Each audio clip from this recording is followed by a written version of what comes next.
Welcome to Wake Up with Dr. Cheryl. I'm Dr. Cheryl, and tonight we have a very special guest. Her name is Janet Alston Jackson. And our show tonight is about the wealth of mindfulness and being mindful during very trying times. And actually, we are going through a very challenging, trying times in our society today. So Janet is with us so we can talk about this and her contribution to helping humanity. Welcome, Janet. Welcome. Welcome to me. Thank you so much, Dr. Cheryl. It's such an honor to be on your show. Like I said, I've watched different versions of it and different episodes, and you're such a blessing to so many people, to enlightenment. Thank you. Well, you as well, and you can share your story. So kind of give us a little background of who you are. Let's see, where can I start from? I was born and raised in Chicago. I don't want to go back that far, but anyway, That's all right. I got into the television industry as I was a broadcast journalism major in college at San Jose State. And I did my internship at CBS, and I was trying at that time to be a news reporter and anchor. And back then, it was such a reputable profession. It was nobody would commentating on anything. It was just straight news. But you almost had to be a gypsy too to be able to go to smaller stations to get your career started. But when I was at CBS and I was an intern, there was no openings at the time, but there was a different type of department that I'd never heard of, and it was called at that time press information, and we know it today as publicity or media relations. And since I was a writer and I wrote stories and I could write from my journalist experience, they hired me as a publicist, and from there I worked on all the classic shows going back to Mary Tyler Moore shows. Oh, wow. And, is that where you met Jill? Yes, now, I want to give Jill Lessard some credit here because you wouldn't be on my show if it weren't for Jill. So thank you, Jill, and thank you, Janet. She's an incredible lady. In fact, as I mentioned, when I was doing publicity, I would handle shows, but then I also I took over Jill's particular job when she moved up into another aspect of publicity as the magazine. At that time, they called him a publicist, but she would set up a lot of big time magazine interviews with celebrities. And I had taken over her job, was West Coast publicist for the daytime shows, and it would be all of the children's shows and game shows and Young and Restless, all the soap operas as well. And from there, I left and went to ABC network and worked on those shows and got into management with that particular network. So you've been in the media for a long time. Yeah, over 20 years, exactly, yes. And it was interesting to see how many people who had come from poverty backgrounds or deprived backgrounds and made it into the industry and became, international stars. Wow. It was something to see that type of rise and that mentality. And it's always been an inspiration of knowing those types of people could do any type of job because of their thought process. And it was always fascinating to me to see how resilient they were. They were really positive in their belief in themselves, despite going back to problems they had. I worked briefly on a Carol Burnett show, and I remember her talking about some, people would talk about her, that she didn't look like this glamour movie star, but she had talent and she had that belief that she could do it. And so many of the actors and people on television, even today, they have that special quality that we all have inside of ourselves. Right, and coming from the heart, I'm sure that not all actors and actresses do, but they have to transform themselves in order to portray, that character. So Yeah, I noticed the ones that would have a great career. Many of the ones I've worked today, worked back then with, are still big movie stars today and doing a lot of different shows or movies. And I noticed how they would be able to transform or keep that level of belief in themselves Yes. despite aging, despite Right. the problems that they had, and they believed in their craft. They found something that they wanted to do and they believed in, regardless of what other people thought about it. But they found something that, and everybody has something inside of them that they really want to do, and they have that, not so much a talent, because there's a lot of times the actors don't have the talent, Right. but they are able to attract people around them to help them get to where they want to go to better themselves in Yes. different ways. Yes. Yeah. Well, you know what? I never even took acting classes in school. I was always very shy, and even though I like to talk a lot, I, I, I guess that was my saving grace to get to today. But Yes. I didn't really come out of my shell, or out of my. I didn't come out of the nucleus until Uh-huh. just 6 or so years ago, and now I found it and I love it. But anyway, I would love for you to share. I know you are working with mindfulness and you teach it, and I think one of the huge subjects today. And I deal with millennials all the time, and I am very concerned about their welfare, their mindfulness, their heart. I'm very concerned because they're so connected to their technology, their phones, their computers, and it's like they don't. And I'm not saying all of them, because I've met some wonderful ones, but Mhm. daily I deal with them, and I think that they are lacking, social skills with older people, younger people. They have their own language. I even had one millennial say to me, "Well, we have our own language," and I thought, "Wow, this is cutting yourself off." Yes. So Exactly. please, Yeah. expand on your mindfulness and how you have been able to contribute, the gift that you have. Well, it's interesting you say that, because I just heard about the millennials being one of the, I'm sorry, I'm just going to turn it off, having a lot of anxiety and depression, having the biggest group having that now. And I think it's also too with social media, you see all these fabulous pictures up there. People are doing stuff, but they're also cut off and Right. lonely, Yeah, they're But cut and off so from their heart. I see it all the time, and it's sad. yeah, exactly. And so, how is that? I've had this conversation with parents, and I have a millennial daughter, Mhm. and it's it's like the parents have coddled them too much emotionally and didn't let them grow emotionally.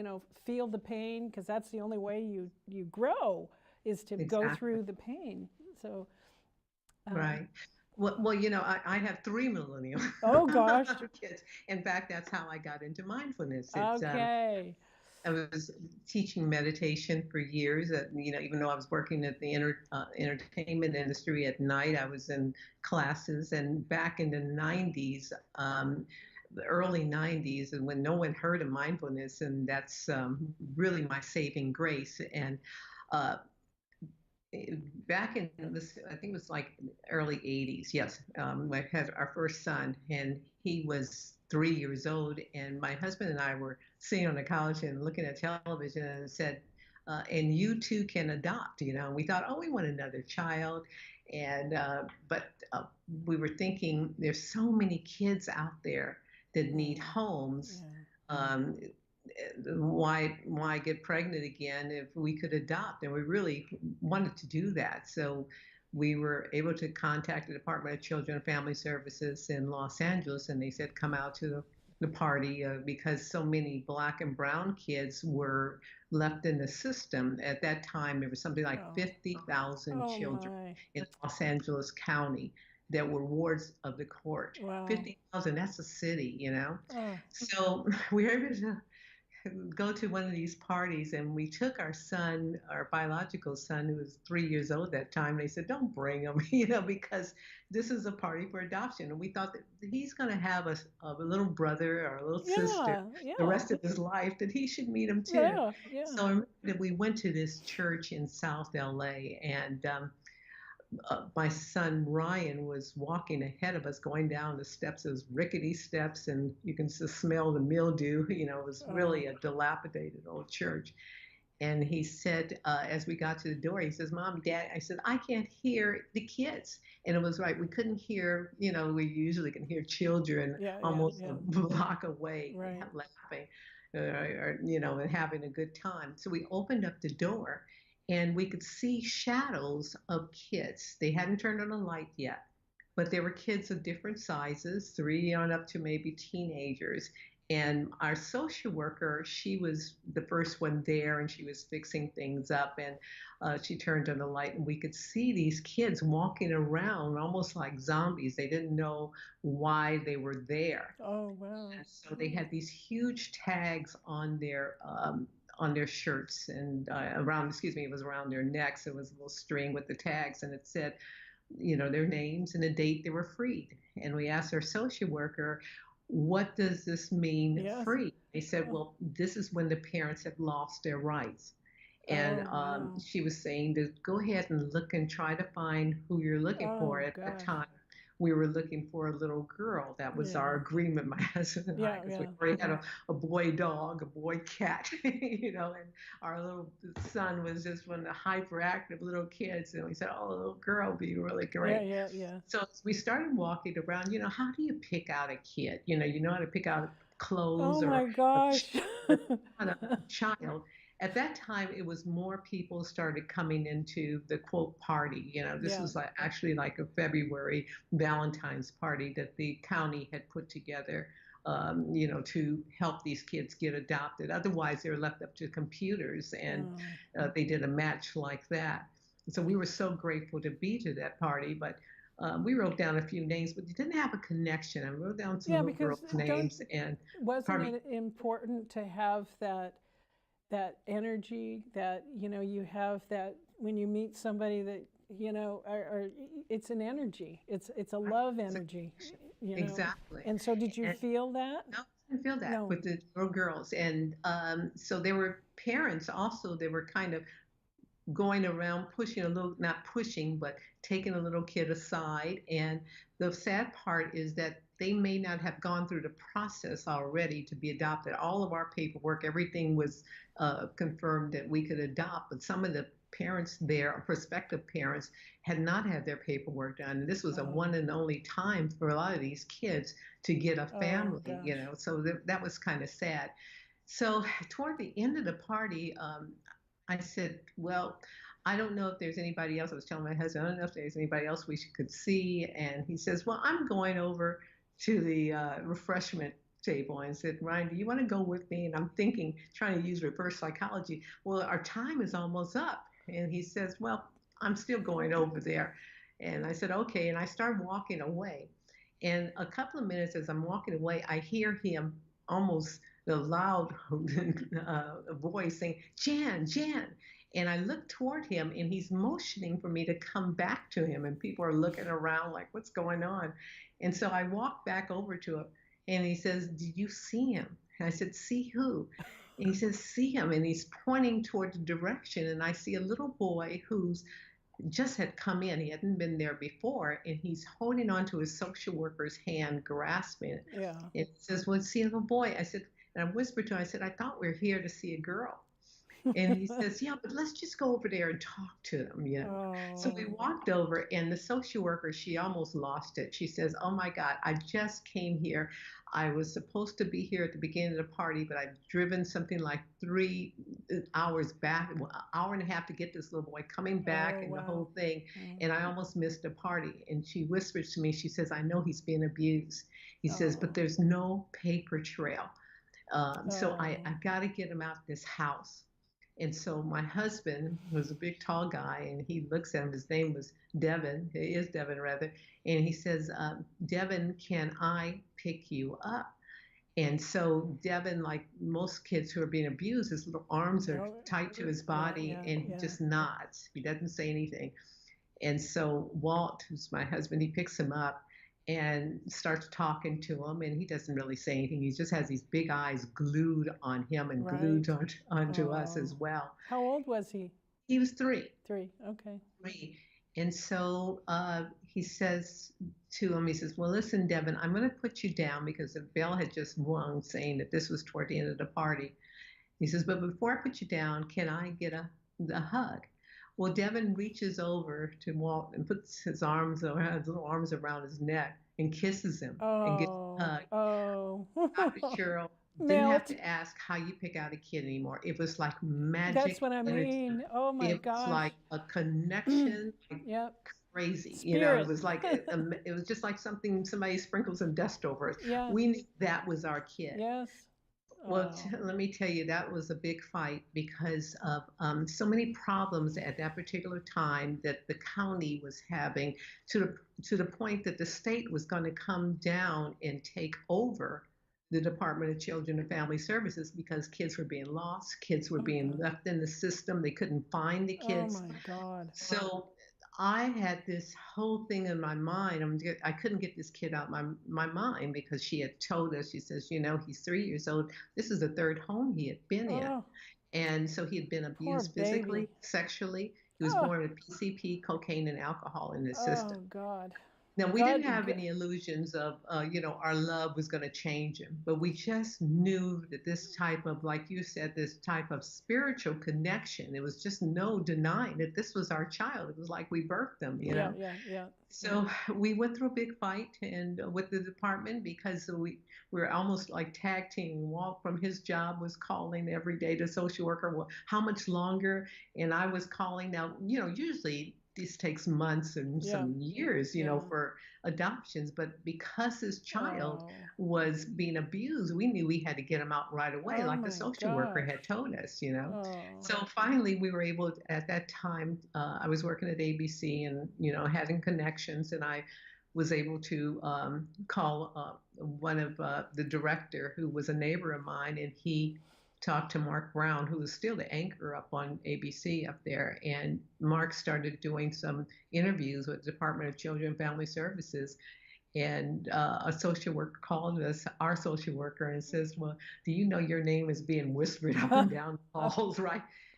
Turned out they got this kid in our house lightning fast after that interview. It never aired, but because it was enough to they push. knew they had so many other things that were being other kids that were being investigated. So he came in our house, and it was like Devin, the little darling. It was the most incredible experience to have him, and he would go to sleep with his lunchbox. He didn't have anything, when he came. He just had some old people's other kids' clothes, which was much too big for him. He didn't have any toys or anything like that. So it was a remarkable experience in the first few years, but then something began to change. So he began to shift where he was not listening, and it began to get to other problems where he was not connecting with the other kids in the house. As he grew up, he would get into a lot of problems at school to the point that I'm sorry. No, it's okay. I was reading all kinds of books because I was a single mom, and I just wanted to get up to date. And I remember T. Barry Brazelton said that the first 3 years are the most important. That's right. And he's been from pillar to post and abused. Poor baby. Oh my God. Well, it was, and just to speed everything forward, the story forward, over the next 12 years, we took him to 22 different therapists trying to get him help for all the problems that he was going through. It just turned out that no one knew what his problems were, and I had got onto and not having a history yeah, Yeah. the net, and started to really start researching, and came across something that said reactive attachment disorder, and it started listing all the problems that these kids have, where they have these thoughts that are detached. They start trying to do triangulation between. The triangulation is meaning that they're trying to divide the husband and the wife. Oh, The wow. line, what they call crazy line Yeah. for no reason at Yeah. all. Yeah. Just problems connecting, anger, All this even voices. unconsciousness coming out. Yes, Yeah. yes, just so many problems. And I can't begin to tell you the problems we had as a family. Oh, Fortunately, my husband and I were able to unify, but it was a strain on the other kids as well. And so during that time, I was able to, and unfortunately, I didn't meditate, but I needed something else, needed something like, something instant from all the fears, because even though I would get calls from the school to come up there, when I didn't get a call, I'd go up there anyway yeah. because I knew he was about to go off or Yeah. whatever. Yeah. I left ABC during that time knowing that I needed to be home with this child, and Right. the other children as well. Yeah. And we opened up a nonprofit called Believe in Yourself, where we had other kids that were coming in, but he still progressed worse and worse and worse. Mm. But our therapists that he would go to, they didn't know what it was, and they were trying to do behavioral modification, Right. and that Right. takes time. Yeah. These kids need something with reactive attachment disorder is that they don't bond with anybody Oh. because they have been lost Yep. in Yep. that. So they cut off their feelings. Yep. I believe a lot of gang members have that, Yes. or going back to even pirates and different Absolutely. countries where they're babies raising babies, Yeah. Yeah. So what it is that, but it doesn't have to be that drastic. It's people who lose their kids, like 9/11, spouses who've lost another spouse, and they have a kid in the house, and they're not responsive to their needs. Like, when you were raising a child, you listen to them or hear their cry, connect with them Right. hundreds Of of course. times and whatever they need, during the day.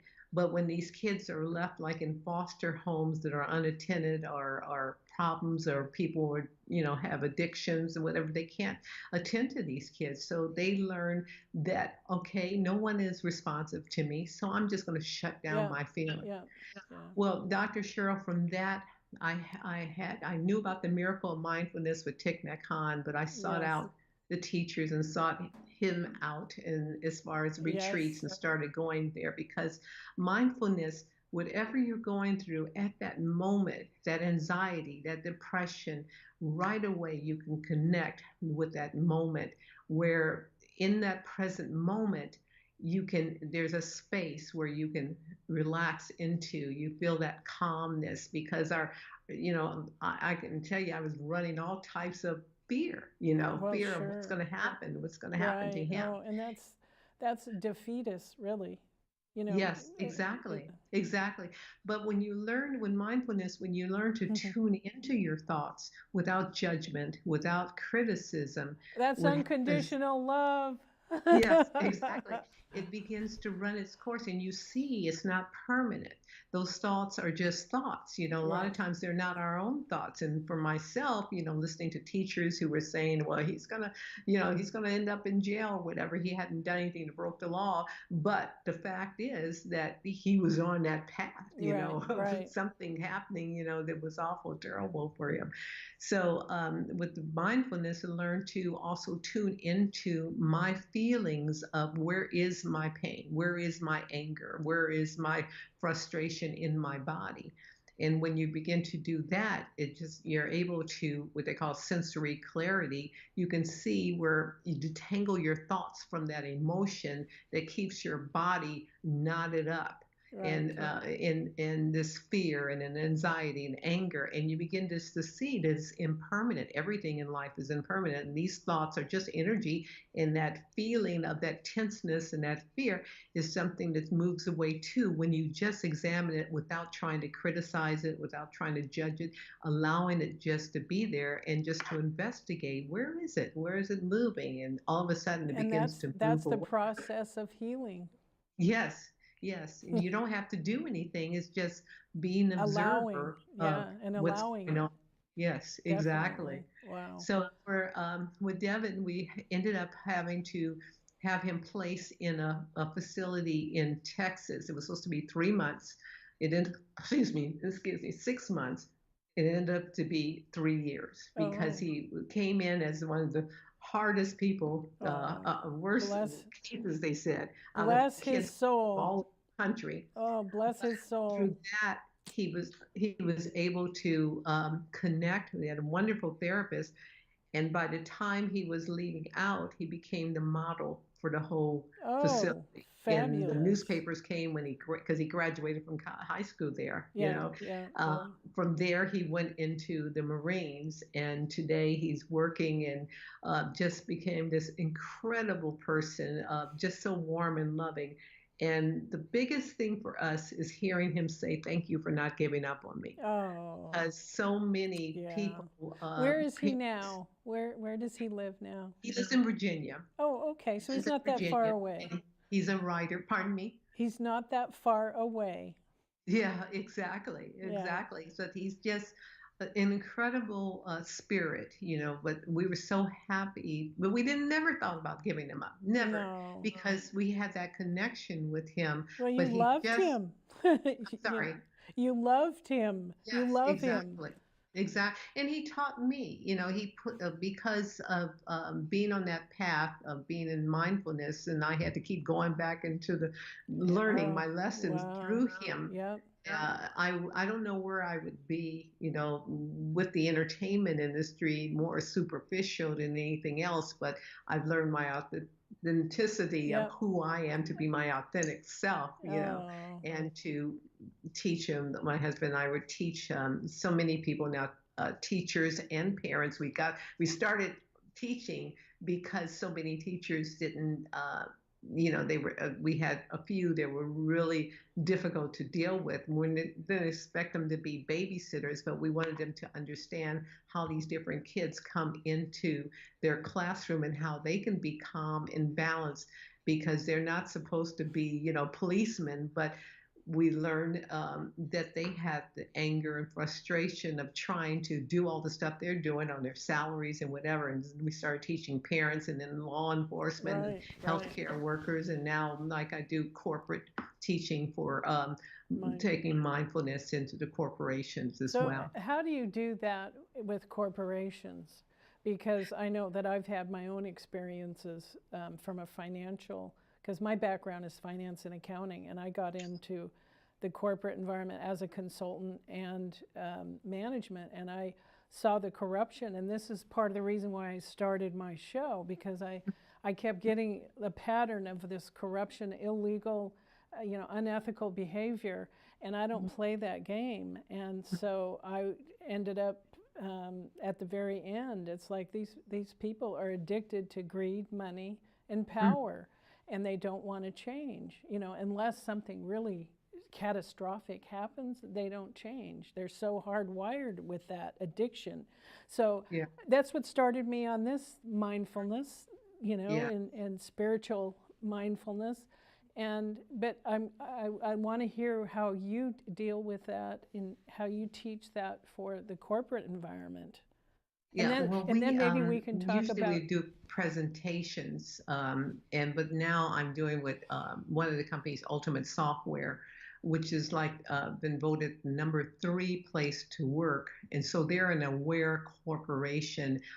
They have a wellness. I'm part of a wellness team where massages and yoga and Pilates, and so Yeah. do my Oh, mindfulness classes with right. them, so they can come and go whenever, whoever wants to sign up for that day. They come in, and I teach them some of the basics of the Yeah. breath, and also Right. following with their thought process, Right. naming their thoughts, and also being aware of just their body, the sensations of what's going on inside of them. Yeah. And But you know there's what? 85 to 90% of the illnesses that the corporations are now finding out that this is actually cost effective for them, because it keeps people um, more healthy. keeps them in the office and not taking off sick time, and also, where they would have to retrain people, or having problems where they have disabilities resulting from their stress and illnesses. So a lot of the companies are starting to wake up. I know Yeah. ABC has it. Turner Broadcasting, Google has it, Oh, Yahoo, definitely. Yeah. yeah, yeah, LinkedIn. yeah. LinkedIn also. I'm They sorry. have it. LinkedIn Yes, LinkedIn. So a lot of companies are now bringing in starting. meditation and mindfulness, which is so fantastic, for the employees to have that break during their lunchtime to just get back into balance and not being pulled, so many different directions. Right, right. Especially now, with the corporate world, with there is not the loyalty that it used to be. So they have Mm-mm. to bring in different things Yeah. to Keep support them. employees. Right. Yeah, keep So, we started off in the very beginning about the millennials, and I think it's a huge subject, and I would love to expand on that because yes. I don't know how we're going to solve it. I mean, we aren't going to, but we can guide it when they're open. Yes. Yes, But, exactly. how do you see approaching this? I'm sorry, how are Yeah, we? how do you see to approach this, with the millennials? Well, I do coaching too. And so a lot of the coaching is being able to talk to them about being self aware. It's so funny because most people say, oh, yeah, I have this great attitude toward life. But then when you talk to them about listening to the thoughts, then they begin to see there's another strand that's Yes, going on beneath the surface that yes, they don't even know that those thoughts were going on. They've thought, oh yeah, I'm really, positive thinker. And from your finance background, people say, well, we want to, I'm going to get this, I'm going to be more prosperous. But you're attracting what you're thinking, and if you're not tuned into the dark thoughts that you're yep, thinking, then yep, how can you change anything? How can you attract more of what you want for a good job, a good relationship? We have this push pull with life where we're trying to grab onto the positive stuff and hold on to it, and push away the negative, and that creates tremendous stress. But when you're yes, in a mindfulness, you begin to be self-aware of, oh, these are the thoughts I'm thinking here, and then they begin to change on their own. You don't even have to fix them, you just let them go, allow them to come and allow them to yeah, go. right, right, right. Well, I'm afraid though that the millennials um, may have to go through some, challenging times, emotionally speaking, in Mm-hmm. order to grow. Um, I don't think any of us grow without having challenge. Well, we grow like plants in the dark, so, but that's how we appreciate the positive in life, of having that contrast of seeing, okay, this is what happened here, but I've gotten out of it, and Yeah, more of a positive light. I've overcome these obstacles. And I think that that's one of the things we don't give ourselves credit enough for. We keep looking for what I want in the future and trying to grab it without saying, well, listen, this is what I've done already, and appreciating that about yourself.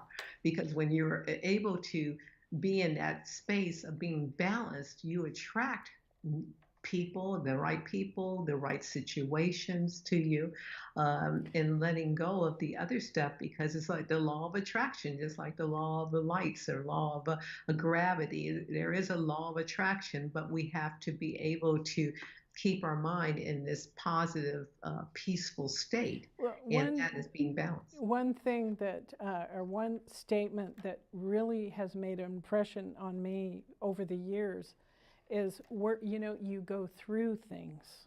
Yes, You go through it, and then yes. it's not like it's just going to happen like right now when you're aware of something. I mean, it can happen like a Mhm. switch, but you go through things. When things come up that happen, it's like, okay, why did this happen? What am I always say, well, okay, why did this happen? What am I supposed to be learning through this? How am Mhm. I going to grow through this? Through it, Yes, through it. yes. And those are the right questions to ask yourself, what did I learn from this? May sound, kind of, everybody says that, but it's true. But If we don't it's examine basic. self, what do they It's say? fundamental. Life not examined is not worth living. I forget who said that, but the famous quote. But yes, and mindfulness is just being able to take walks, petting your animal, petting your dog, just getting in the shower. A lot of times, we get in the shower, we don't even know we've been in the shower, because we're in and out, instead of just Right, being right, aware of the sounds around us, of right. as just breathing, of being aware of how our breath comes in and out of our body, driving to work, listening to the sounds of the traffic, listening to the sound of your Music, motor. Those are music. that's what I love about mindfulness. The whole world is your laboratory, where meditation, which I've done, since I was in my 20s, you would say, sit down and be quiet. But with mindfulness, you can use if you're in a corporate environment and you're walking down the hall, listening to the sounds of your own footsteps when you're waiting for a meeting, listening to the sounds of people moving chairs to sit down in. You can just begin to be right in the moment. So everything is an opportunity to be balanced. Like Eckhart Tolle says, being in the moment. Right. And The it's so present true. moment. I have been learning that really expeditiously, or when I'm something starts irritating me, Yes. it's like, okay, stop and be in the moment. And then Hmm. it pulls you right back. I mean, of course, my spiritual base is very strong, so it pulls me back into that spiritual, the higher self. And Yes. and and Yes. if you're just aware, mindfulness, if you're aware of it, and sometimes maybe stress or something happened, and you have to process it too, Hmm. and then let it go back into that peaceful place. Yes, and it's a practice. It's a Yes. practice of Oh, daily. And I tell people when I teach them, I said, set the alarms on your laptop and your phone every hour, just for a couple of yes. minutes, just tune into what you're breathing. Yeah, And what am I thinking? until Name it, you, yeah, yeah, thinking, thinking, thinking. absolutely. Yeah, and it becomes a habit until it Yes. becomes a habit. Well, the studies with mindfulness is just incredible. Like I said, when I started, with mindfulness, nobody was talking about it. And my teacher, Thich Nhat Hanh, who brought mindfulness he's been Right. known as the godfather of mindfulness, bringing it from the East to the West. But the thing is that it changes your brain, the Oh, yeah. neuroplasticity. They call it the Mm-hmm. neuroplasticity in Right. your brain. It really, so that your baseline of getting upset about things is not like it was, weeks ago, Right. whenever, when you're Right. practicing meditation or any mindfulness, because it changes how those neural paths, how you think about things. And things you got upset about before, it doesn't bother you as much. That's Yes. why the practice is so Thank important. God. I'm sorry. Thank God. Yes, the problem is it's so easy. Anybody can learn that you fall out the habit. That's why we say set the alarms and do a daily practice of just five Yep. minutes. Just getting your mind focused on, okay, I'm even going to turn on the laptop and I'm going to breathe as it comes up. Just Right. focus on my breath. And Just it just can little be, small things. yeah, and it could be very simple. But Yes, exactly. practicing, it takes practice. There's no doubt about it. Yes, exactly. But then it becomes, your life. It's like, Yes. where would you be without that type of practice? Because you'll find the benefits of the peace and the stress and, the lower blood pressure and pain. And now they're finding with mindfulness can be more effective than opiates. Oh, And absolutely. yes. In fact, I had broken my femur bone, the biggest Oh, bone in your body, no. a few years ago. Oh, And I was in the hospital. I had walked and I made one of those banana splits where you walk and slip down a step and oh, my legs way up. no. And I actually Oh, heard my bone break three places, oh, two places. I oh heard my crack. God. And so when I got to the hospital, I mean, excruciating pain and more so than childbirth. There was Oh, just it was just, I couldn't stand. I thought I was just going to be screaming, screaming, screaming. And so they had me on 3 different medications, and I didn't know one of them was opiates, where Yep. the drip and that whole thing, excuse me. And finally, that didn't even work. And then I said, wait a minute, I got to go Yep. back to mindfulness. And Yes. you're aware and focusing on that pain, Yes. all It's of a sudden it perpetuates dissipates it. because it's like a laser. Mindfulness is like a laser. Once you focus on it, it begins to fade away, fade. So, and that helped me tremendously. And then afterwards, of being able to walk back, because I had to learn to walk again, and the fears that would come up. Well, maybe I'm going to walk the rest of my life with a limp and the whole thing. Right. But with mindfulness, I was able to calm my mind and just see that those are passing thoughts, that that's not reality. Right. That's the great thing of examining your thoughts through mindfulness, because you see that these are just thoughts. They're not who you are. Yes. They're not. They're somebody else's thoughts, your mother's thoughts, or the people who you're close to in a work Media. environment. You pick up all that. Yes. Oh my goodness. Yes. Wow. Well, it's very powerful. Our minds are the most empowering, powerful thing. and Yes, it and is. and It is. to use it in full capacity. I mean, that's what I ask for, is to, but also being in, having your mind and your heart, your mindfulness and your heartfulness one. Yes. That's where I try to focus. I do focus on that, but it does start with your mind first. Mm. Well, with mindfulness, it calms your spirit that your heart can come through, or with compassion. That's one of the things you find about yourself. You become more compassionate, not to mention your concentration and focus becomes laser on things that you want to focus about. And you're able to, that equanimity, you're able to let go of a lot of stuff. You're not able to, you're not that you are you're more accepting of life, not the circumstances, but how you relate to what happens and how Yes. you feel in yourself. You're able to let go of those feelings that keep you trapped, so that you can start with a good energy of knowing what to do. And especially talking about the spiritual aspect, you're able to hear your intuition, which is God talking to you, kind of telling you what direction to go. You're able to hear, okay, this is what I need to do. This is, more so than caught up in that ruminating that people do, that we all do, that ruminating. You're able to say, okay, wait a minute, I'm going through this cycle again. Stop and breathe, and name it: stress, anger, and then notice the breath, and just bringing you back to focus, bringing you back to center.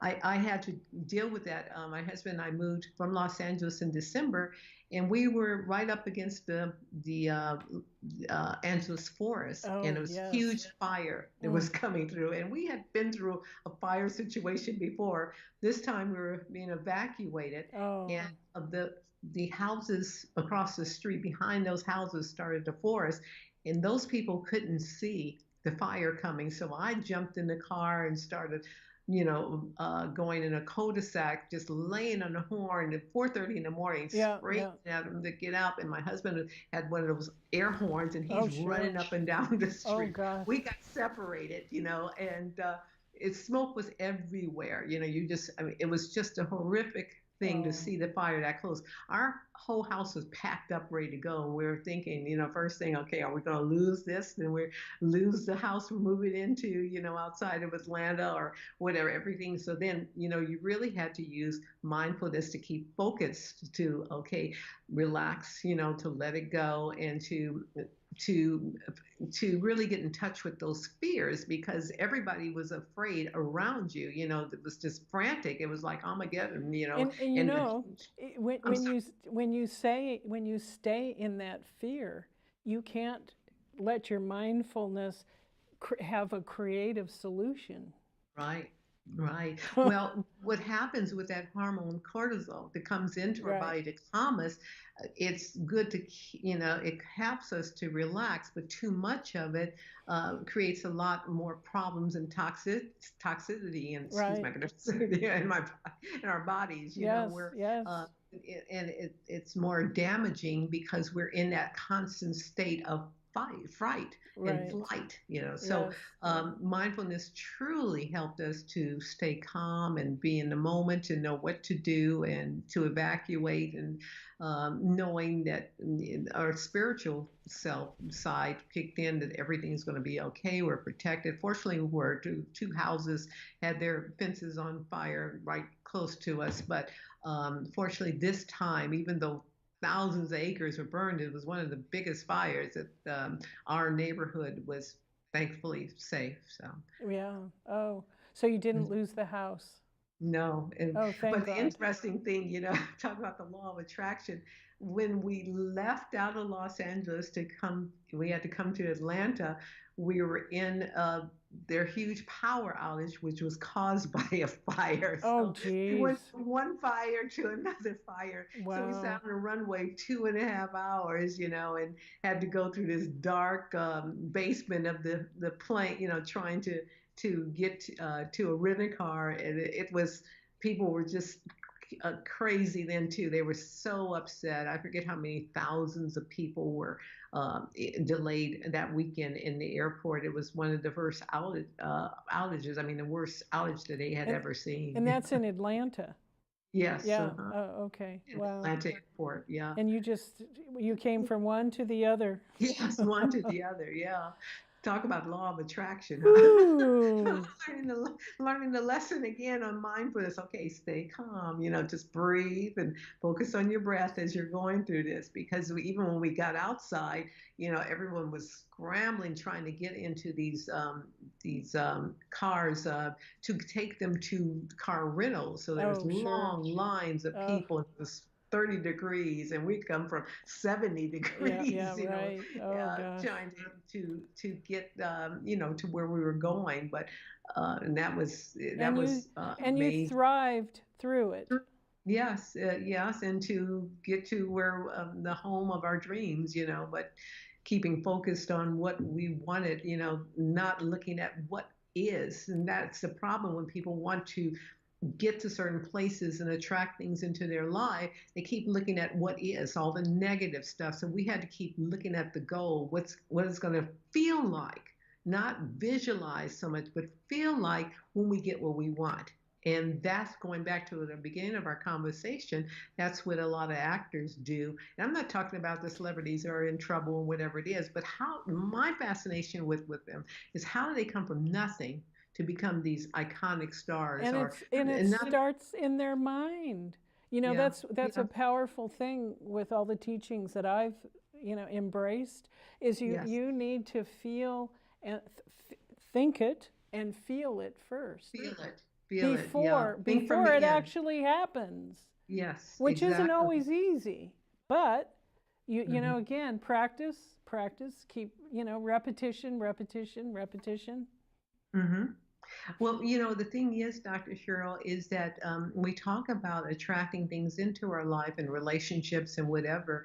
The thinking part is being able to keep focus on what you want and not what you don't Oh, have. So absolutely. that's why mindfulness is so great, Yes. because you can tune into the thoughts that come up that say, I can't have it, or how am I going to get there? Because when you start asking how I'm going to get there and the details and whatever it is, the mind doesn't know. The heart knows. Yes. The mind Yes. knows how to get you from A to Z, or what's happening in your checkbook. But some of these big goals that we have in relationships, and being able to track the dream jobs or whatever it is, that's something to have. You have to have that mindset that I already have it. Yes, I already have absolutely. it in my consciousness. You may not have it physically, but it keeps you on a high energy to be able to attract the people, the things, or whatever that you need. But And if you keep start taking thinking about how I'm gonna get there, and and also it keeps you taking action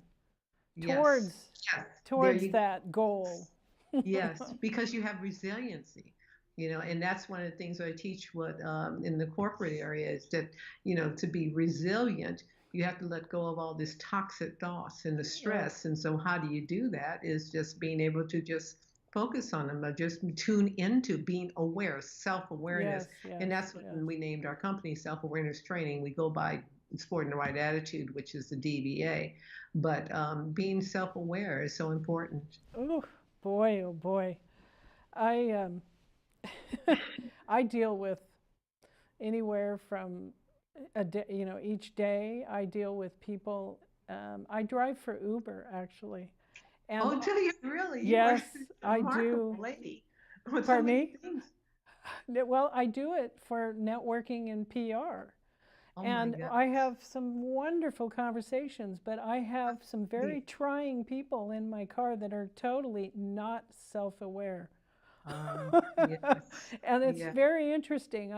I challenge myself on how to deal with some of these people, Mm. and they're not easy. Like today, I had a woman, and immediately she started dictating where to go, and I didn't even know where we were going, and until I get the map in front of me, and then she wanted me to go her way, and she was looking at the map, and I said, "Don't pay attention to the map. I do Mm. know where I'm going, and it's just it Yeah. was very interesting."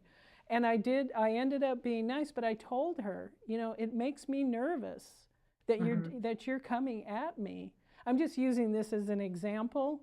And Sure. it irritated me because she started arguing with me. She didn't Mm. back off. And it's like, lady, I'm Mm. here to help you get to your destination. And to see, she thought, well, her culture, and I don't want to sound, prejudiced, but her culture Yeah. looks at drivers less than them. Oh, yeah. And you know what? That's not, I told her, I said, this doesn't work for me.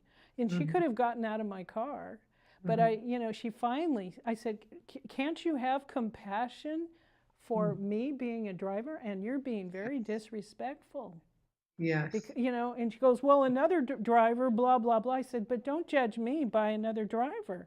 I Yeah. mean, I was proud of myself that I spoke up and Yes. and she was actually very nice when she got out of the car. And She that's I learned something from you because of your energy. And that's no, I'm serious. yeah, She was in your car for a reason. You were able to shift her from that negativity, and that's how she runs her life, yeah, obviously. exactly. And And that's happened you many touched times. her. It's happened a lot of different times, and Yeah. I've learned to be able to speak it, from a Mm. more of a loving place. Yes. And even though it irritates me, and that's what I have to learn in this, is Yes. not allowing it to irritate me. Mm-hmm. Yes. By Anyway, God. that's just an example. So, oh my gosh, our time is coming to an end. But Oh, I wanted to ask you if you could share some of the wonderful, maybe the most important wisdom that you can share with that you have learned, and for our viewers and whoever else listens to this. well, I think pretty much what I said already is being able to, well, I guess find what helps you. There's so many different schools of thoughts out there, and one of the things that I teach my students at corporation is that um, it's okay however you go about finding your peace. Some people do it on apps. There's a zillion apps out there Right, now, right. online, there YouTube. In fact, I'm coming out with my own course on mindfulness as well. But the thing is that find some type of help that you can be comfortable with on your journey, for your inner journey, which is more important than things on the outside. Because Absolutely. when you have that journey, inner journey, Yeah, yeah, and that peace, everything outside will balance. It reflects what we're feeling inside. And so that's what's so important, especially in this day and age when we hear so much through the media and politics and ugh, whatever. The ugh, most important person is to love yourself. And you hear, love yourself, love yourself. Well, I didn't know how to love myself, but I learned mindfulness is listening tuning into what's going on to my thoughts and to my emotions, we want other people to listen to us, but we don't listen to ourselves. So I wrote my book, A Cry for Light, A Journey to Love, which is on Amazon. But I talked about my journey with Devin and, Yes, yes. working and stuff. It helped. I called it A Cry for Light, a Journey to Love, because mindfulness helped me to love myself. Do you by have your just book right listening. there? Do you have your I'm book? Do you have your book right there? Oh, no, I don't. Oh, sorry. Okay, okay. I was No. going to have you hold it up, but that's Oh, okay. yes. But Anyway. yeah, it won the USA Book News Award for inspiration. I'm so blessed with that. But it was the trying time of those steps that we had to take. But like I said, the biggest thing was it helped me to love myself, and then you attract other people who want to love you. Yeah, oh, amen to that. Ooh. Yes. Well, Yeah. thank you so much for Thank being you. Thank you here for and being on the show. engaging your fine wisdom and love and unconditional love, because that's what my show is about, is unconditional love. Feel it. I can feel it from you. You have that energy. Oh, thank you, thank you. Yeah. And I just want to say thanks to my crew, Ginger, Eric, and Brad. You're always just angels on my back, boy, oh boy. For how long? 4, 5, 6 years. And thank you. And if you want to show Marin TV, I appreciate Marin TV and thank Marin TV for their staff and helping us get this show complete. And if you want to show us what you like about our show, go on #MarinTV or our Facebook page.